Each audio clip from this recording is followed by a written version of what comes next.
Chéri, je suis étudiant en doctorat en vétérinaire ici à l'Université de Bourgogne.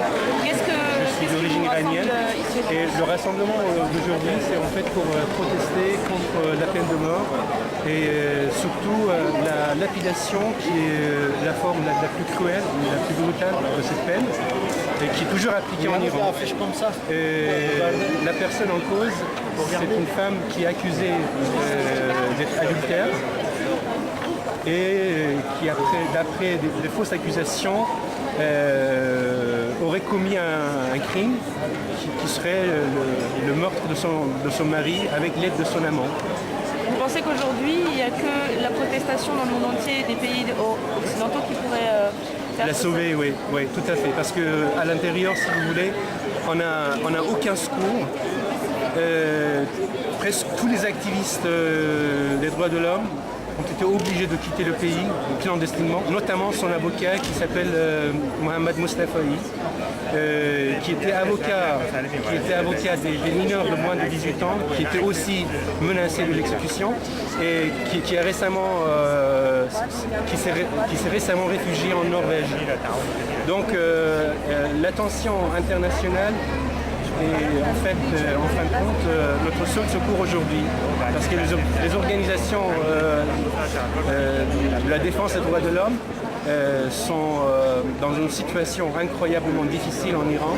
Ils ne peuvent pas travailler, ils ne peuvent pas véhiculer l'information et ils sont obligés de plus en plus de quitter le pays. Voilà. Donc c'est important aujourd'hui que le ministre des Affaires étrangères français demande le soutien des 27 pour des sanctions si jamais... Moi personnellement, si vous voulez, je ne parle pas de la part de tous les manifestants ici, mais moi personnellement, je compte beaucoup plus sur le soutien de l'opinion publique que l'aide du gouvernement français ou d'autres pays européens. Parce que quand il s'agit des négociations, des contrats, tout ça, on l'a vu avec l'échange de Clotilde Reiss contre l'assassin de Chapo Bartial. Moi personnellement, je ne compte pas sur le gouvernement français. Voilà. Merci. De rien. Bonjour Catherine Hervieux. Je te vois aujourd'hui au rassemblement de soutien à Sakineh. Est-ce que tu peux me dire quelque chose là-dessus ? Oui, bien sûr. Soutien à Sakineh, la solidarité internationale, dès qu'il y a des atteintes aux droits de l'homme et la femme bien évidemment, elle doit s'exprimer aussi bien dès qu'on a connaissance de situations pour avancer les droits de l'homme, aussi bien à l'extérieur, à l'international, que au niveau sur le territoire national. Je pense que l'été a été très très difficile et c'est pas fini. Par rapport à ce qui s'est passé en France, les discours tenus en France sur les champs du voyage, sur les Roms, avec des confusions. Oui, surtout ces dernières semaines. Exactement. Mais la solidarité avec Sakineh, elle émane aussi de la conviction et de la cohérence de nos idées. Oui, surtout qu'elle représente en fait, c'est une personne, mais en même temps autour d'elle, il y a tout, en toile de fond, il y a quand même toutes celles qui sont poursuivies pour des raisons similaires et qu'on occulte. Bien évidemment, il y a déjà le soutien pour la personne elle-même, qu'elle se sente.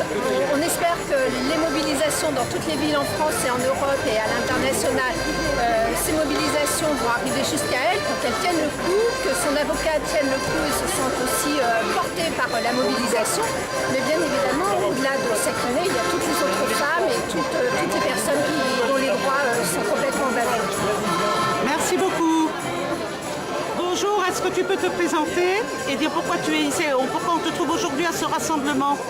Bonjour, donc moi je suis Najat Haï, je suis militante à Solidarité 21 et aussi dans le Front de gauche. Oui. Donc, je suis là aujourd'hui pour protester contre ce qui se passe en Iran, contre la peine de mort, pour arrêter ça, pour arrêter la peine de mort et surtout de cette manière-là. La lapidation, accuser une femme à tort ou même à raison. Oui. Je suis là pour dire non, quoi. Oui. Voilà, avec d'autres aujourd'hui.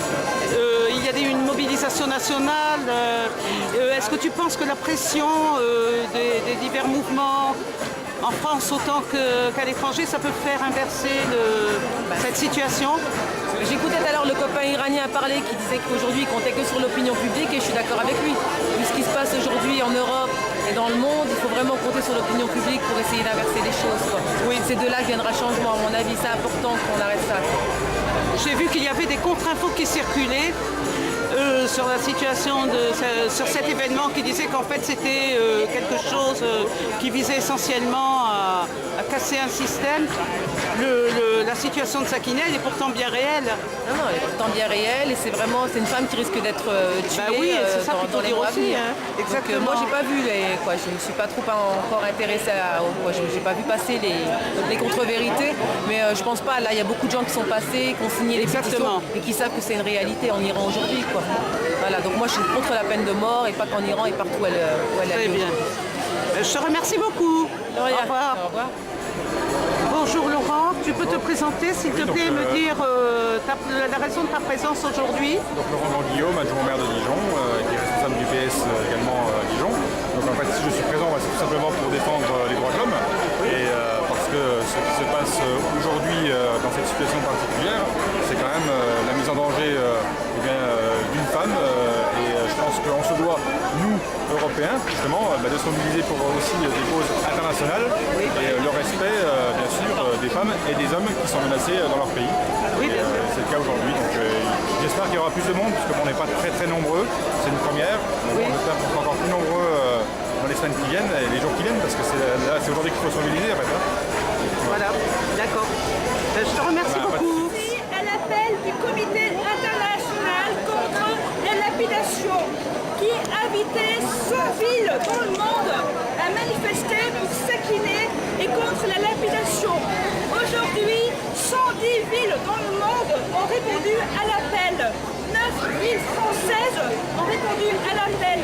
Dijon fait partie des 9 villes françaises à répondre à l'appel pour Sakineh et contre la lapidation. Nous sommes ici pour affirmer notre opposition à la lapidation, notre solidarité à Sakineh, mais aussi nous souhaitons la fin de la peine de mort en Iran. Nous réclamons les droits des femmes en Iran, la fin des répressions des libertés publiques en Iran, la libération de tous les prisonniers politiques en Iran. Et à l'heure actuelle, où la communauté internationale fait attention à l'Iran pour le nucléaire iranien, nous disons que la préoccupation pour le nucléaire iranien